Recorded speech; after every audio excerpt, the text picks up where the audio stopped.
Hello everyone, welcome or welcome back to my channel. I am here today with my 5-star predictions for 2025.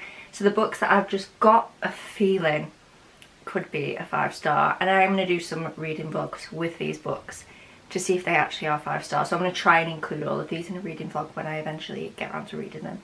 So I'm going to start with the ones that I have physical copies of, and then we'll move on to the ones that I don't have physical copies of, either because I just don't own them or some of them haven't actually released yet. So the first one is Play With Me by Becca Mack. This is the second book in, I believe it's called the Playing for Keeps series, and I loved the first one. I gave the first one a 4-star. So my logic is maybe the series can only get better, because I love the writing, I love the characters, I love just like the fun vibe of the book.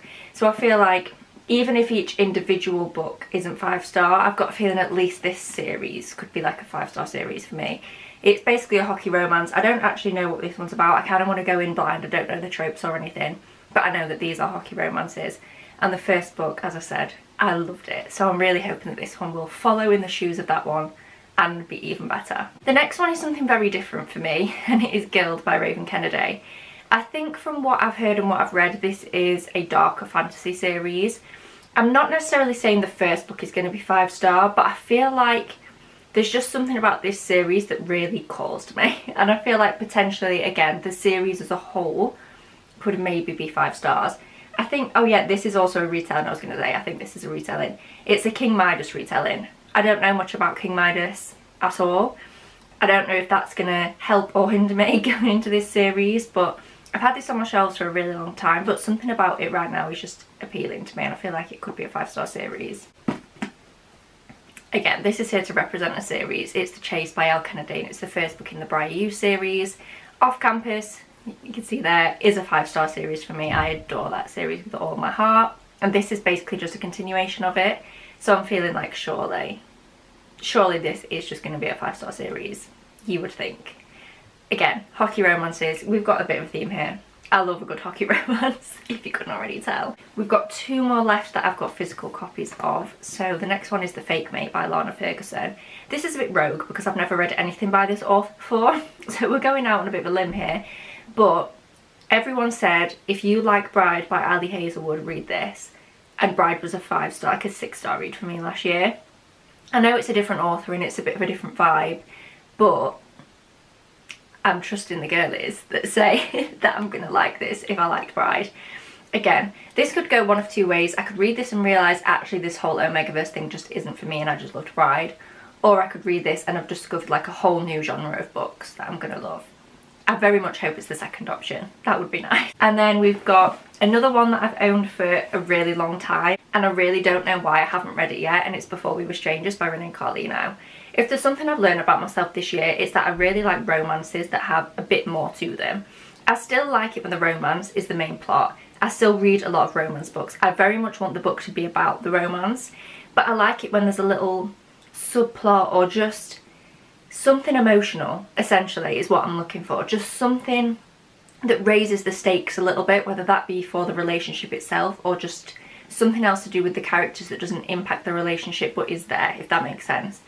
And I feel like this could have that. It's a second chance romance set in New York, and I think it's about a couple that they've just never got the timing right. That's the vibes that I'm getting anyway. I think that's what it's about. So yeah, very excited about this.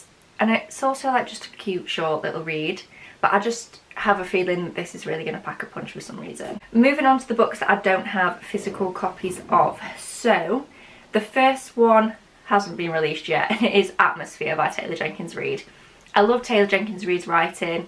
I love this little universe set in our real world, but like an alternate universe that she's created. Also, I'm a sucker for books about space. Even though I know nothing about space in real life, and I'm not good at science and I'm not that smart, there's just something about space in books that gets me, and this is something, I don't think the book is set in space, but I think it's to do with like a space landing or a launch of some kind of spacecraft. So there's going to be a lot of space talk, surely. And I just think the combination of Taylor Jenkins Reid and space could really be a 5-star read for me. The next 3 also haven't been released. So the next one is Deep End by Ali Hazelwood. Not everything I've read by Ali Hazelwood has been a 5-star. Love Theoretically wasn't. Love on the Brain was very close but wasn't quite a 5-star. However, A lot of her books have been. Her last two releases, Checkmate and Bride, were both 5 stars. I've liked all of her books. They're just not all quite 5 stars. But it seems like her newer releases are up my street. So I'm keeping my fingers crossed that this is going to be another 5-star from Ali Hazelwood. Next one is Watch Me by Tahereh Mafi. It's another book in the Shasimi series that you can see there. Shasimi is like a 10-star series for me. I love it. I am a bit nervous for this because, okay, so like the first 3 books of Shasimi are a 10-star, and then the others are not quite there. I think the series towards the end just went a little bit off the rails, perhaps.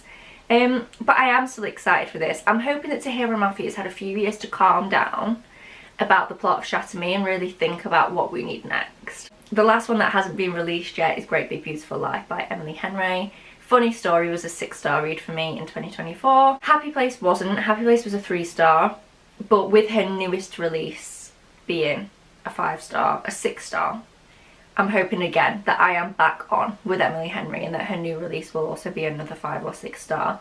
I think Great Big Beautiful Life sounds a little bit more up my street than Happy Place did. Happy Place is not a bad book. I get why people love it. I just didn't click with the characters. And I think Emily Henry's books are the type of books where the point is that you can relate to the characters or empathise with them or click with them. And I just didn't in Happy Place. But I've just got a good feeling about this new release. Next we've got another series and it's Zodiac Academy. Again, I'm feeling like the first book probably won't be a 5-star, but if I just fall in love with it, I think the series could be a 5-star series. Again, it's like a darker fantasy kind of series.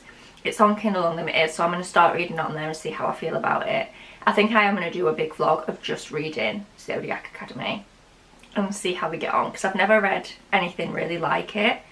But I've just got a good feeling about it. Last 3, well, we'll lump the next 2 together. Legendary and Finale by Stephanie Garber. These are the 2nd and 3rd books in the Caraval trilogy. And I loved Caraval. I gave it a 4.25. So I'm thinking as the series goes on, again, hopefully it's going to get better. I'm not sure about the middle book. Hopefully it doesn't have middle book syndrome. I think it's from a different character's point of view. So I'm kind of hopeful that that'll keep it moving and not be stagnant in the middle. But yeah, I just have a feeling that this is going to be a 5-star series for me. I just loved Caraval so much. It's probably higher than a 4.25 to be fair, because I have not stopped thinking about that book. Actually, I'm going to add another one in here. This isn't a numbered list, so it doesn't matter. I'm going to add in Once Upon a Broken Heart trilogy, because everyone says that that's better than Caraval. So if I'm saying Caraval's going to be 5 stars, Once Upon a Broken Heart is probably going to be. I think Once Upon a Broken Heart is a little bit more fairy tale-esque, and I do love that in a fantasy. So yeah, we'll add that trilogy in here as well for a 5-star prediction, and we'll read it in a video. And then the last one, I do have a physical copy of, but I have no idea what I've done with it. I'm quite concerned because I literally cannot find it anywhere. And it's Out on a Limb by Hannah Bonham Young. Again, a bit rogue because I've never read anything before from Hannah Bonham Young. However, it's cozy, it's got emotional undertones. The characters, I think either one or both of them have disabilities, so there's that other aspect there to make it feel more real, and again just a bit more emotional. And it's accidental pregnancy. Did I ever think I would be putting an accidental pregnancy book on a 5-star predictions list? No, not necessarily, but everyone loves this book. Everyone says even if you hate accidental pregnancy, read this book. So I am very hopeful, because for me accidental pregnancy, I either love it or hate it. Like pretty much they're either a 5-star or like a 0. So I'm hoping that this is not going to be a 0 and that it is going to be a 5. So yeah, they are my 5-star predictions for 2025. This was just a quick little video. I just kind of wanted to document these so that you can know kind of what's going to be in vlogs, and we can kind of come back to this at the end of the year as well and compare the books that I actually gave 5 stars this year and the books on this list and see if they cross over. Hopefully they will. I'd like to think that I know my reading taste, but you never know how it's going to go with a book. So yeah, thank you so much for watching this video. Please do give it a thumbs up down below if you enjoyed. Subscribe if you haven't already, and I will see you in my next one. Bye!